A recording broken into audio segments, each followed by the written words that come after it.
Yellow Claas India का सबसे बड़ा हॉबी लर्निंग प्लेटफॉर्म, जहां डेली बच्चे नई हॉबीज सीखते हैं और रेडी होते हैं एक अच्छे फ्यूचर के लिए। येलो क्लास पे है डिफरेंट हॉबीज जैसे dance, singing, arts and craft, calligraphy, math, English, yoga, बहुत कुछ। येलो क्लास पे है डेली 100 से भी ज्यादा लाइव क्लासेस, जहां एक्सपर्ट मेंटर्स आपको सिखाएंगे बिल्कुल फ्री। इसीलिए तो डेली 5 लाख से भी ज्यादा बच्चे सीखने आते हैं येलो क्लास में। नई चीजें सीखने के साथ बच्चे जीतते हैं प्राइजेस जैसे Apple iPad, laptop, Amazon vouchers, medal और भी बहुत कुछ। तो आज ही ज्वाइन करें येलो क्लास नीचे डिस्क्रिप्शन में दिए हुए लिंक से और सीखें नई चीजें। जल्दी उठने वाली बहू। सुबह का समय था। सुहानी की मम्मी सुहानी को जगा रही थी। सुहानी उठ जा, सुबह हो गई। अरे देख तो, सुबह के 10 बज गए हैं और तू अभी तक सोई हुई है। क्या है मम्मी, अभी तो 10 ही बजे हैं, थोड़ी देर और सोने दो ना। अरे पता नहीं ये लड़की कब जल्दी उठना सीखेगी। सुहानी एक पढ़ी लिखी मॉडर्न लड़की थी। वो अपने माता पिता की इकलौती संतान थी। हर चीज में होशियार। उसमें कमी थी तो बस सुबह जल्दी उठने की। इस बात से सुहानी के मम्मी पापा को उसकी बड़ी ही चिंता रहती थी। सुहानी के मम्मी पापा एक दूसरे से सुहानी के बारे में बात कर रहे थे। पता नहीं ये लड़की कब बड़ी होगी। कल जब इसकी शादी होगी तो ये अपने ससुराल में कैसे रहेगी। इसे कितना भी समझा लो, पर यह है कि समझती ही नहीं। सुहानी की माँ, तुम बिल्कुल सही कह रही हो। हर किसी के घर के तौर तरीके अलग होते हैं। उनका खाना पीना, सुबह जल्दी उठना और समय से सोना। पर हमारी सुहानी को देर तक सोने की आदत है और रात में भी देर से सोने की। यही चिंता तो मुझे भी खाए जाती है जी। जब सुहानी शादी करके अपने ससुराल जाएगी तो वो सुबह जल्दी कैसे उठेगी। तभी सुहानी वहां आती है। मम्मी पापा, आप ही ना मेरी शादी को लेकर फिर शुरू हो गए। मुझे नहीं करनी शादी वादी, अभी मेरी उम्र ही क्या है।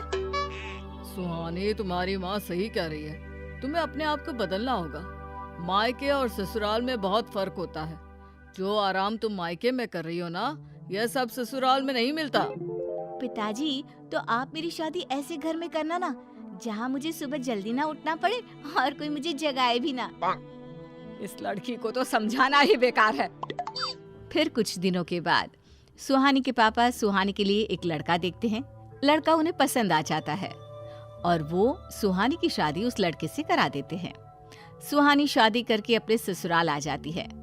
सुहानी के थोड़े दिन तो ससुराल में बहुत अच्छे से बीतते हैं, लेकिन फिर एक दिन सुबह का समय था। सुहानी अपने कमरे में सो रही थी। तभी सुहानी की सास उसे आवाज लगाती है। बहू, अभी तक सोती ही रहोगी या उठोगी भी?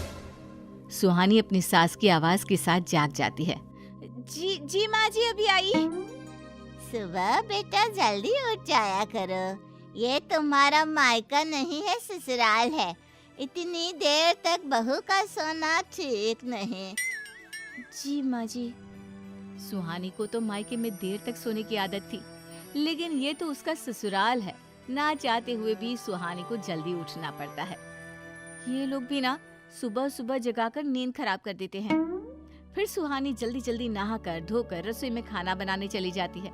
वो देखती है कि उसकी सास नाश्ता बना रही है। माँ जी, आप क्यों नाश्ता बना रही हैं? बना देती हूँ ना मैं। तुम सोकर उठोगी तभी तो किसी के लिए नाश्ता बनाओगी। अनुज कब से नाश्ते के लिए तुम्हारी राह देख रहा था कि कब तुम आकर उसे नाश्ता दोगी। तुम्हारा इंतजार करते करते नाश्ता किए बिना ही चला गया। अब तुम आ गई हो, कर लो नाश्ता। फिर सुहानी की सास उसके लिए भी नाश्ता बनाती है। सुहानी को अपनी सास को नाश्ता बनाते देखकर अजीब लगता है। पता नहीं माँ जी सुबह सुबह इतनी जल्दी कैसे उठ जाती हैं। मुझसे तो सुबह सुबह इतनी जल्दी उठा ही नहीं जाता। ये सब सोचते सोचते सुहानी नाश्ता कर लेती है और बाकी के घर के काम भी कर लेती है। जब घर के सभी लोग आ जाते हैं।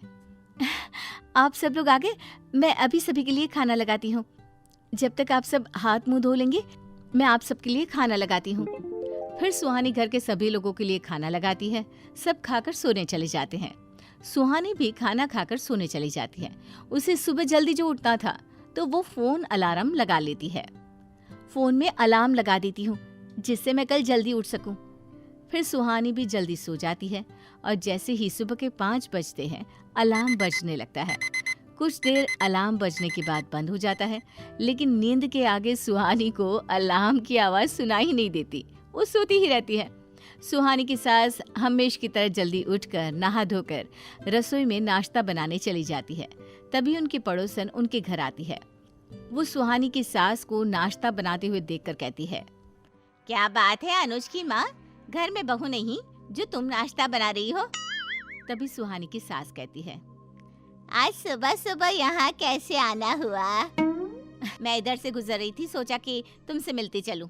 इसी बहाने तुम्हारे बहू के हाथ की चाय भी पीने को मिल जाएगी। लगता है तुम्हारी बहू अभी तक सो रही है, इसलिए कहीं दिखाई नहीं दे रही। इतने में ही सुहानी भी उठकर आ जाती है। सुहानी बहू, इतनी देर तक बहू का सोना ठीक नहीं होता। जी जी आंटी जी। सुहानी को पड़ोसन की बात सुनकर बड़ी शर्म महसूस होती है। वो सोच लेती है कि उठने की वजह से वो किसी को कुछ कहने का मौका नहीं देगी। अपनी सास को नाश्ता बनाते हुए देख उसे और भी ज्यादा शर्म आ रही थी। लाइए माँ जी, मैं नाश्ता बना देती हूँ। बहू, तुम्हें कितनी बार कहा है कि इतनी देर तक सोना सही नहीं है, पर तुम हो कि समझती ही नहीं। अब तो पड़ोस वालों को भी पता लग गया कि तुम देर से उठती हो। माँ जी, इस बार मुझे माफ़ कर दीजिए। कल से मैं जल्दी उठने की पूरी कोशिश करूँगी और आपको शिकायत का कोई मौका नहीं दूंगी। फिर जैसे ही रात होती है, सुहानी अपने फ़ोन में 5 बजे का अलार्म लगा लेती है और सो जाती है। अगले दिन जैसे ही सुबह के 5 बजते हैं, अलार्म के बजने के साथ ही सुहानी की आंख खुल जाती है और वो नहा धोकर पूजा करके रसोई में सबके लिए नाश्ता बनाने लगती है। कुछ देर बाद जब सुहानी की सास सोकर उठती है तो हैरान हो जाती है। अरे वाह, आज तो बहू ने सुबह जल्दी उठकर कमाल कर दिया। सुहानी को सुबह जल्दी उठता देख उसकी सास बड़ी खुश होती है।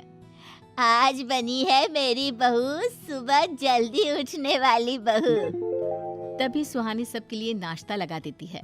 घर के सभी लोग भी सुहानी को सुबह जल्दी उठते देखकर खुश होते हैं। क्या बात है सुहानी, आज तो तुमने सुबह जल्दी उठकर कमाल ही कर दिया। हाँ वाकई में बहू, आज ये घर घर सा लग रहा है कि इस घर में एक बहू भी है। आज सुहानी को भी सुबह जल्दी उठकर अच्छा लग रहा था। फिर तो वो रोज इसी तरह सुबह जल्दी उठ जाया करती और घर के सभी काम कर लेती और किसी को भी शिकायत का कोई भी मौका ना देती।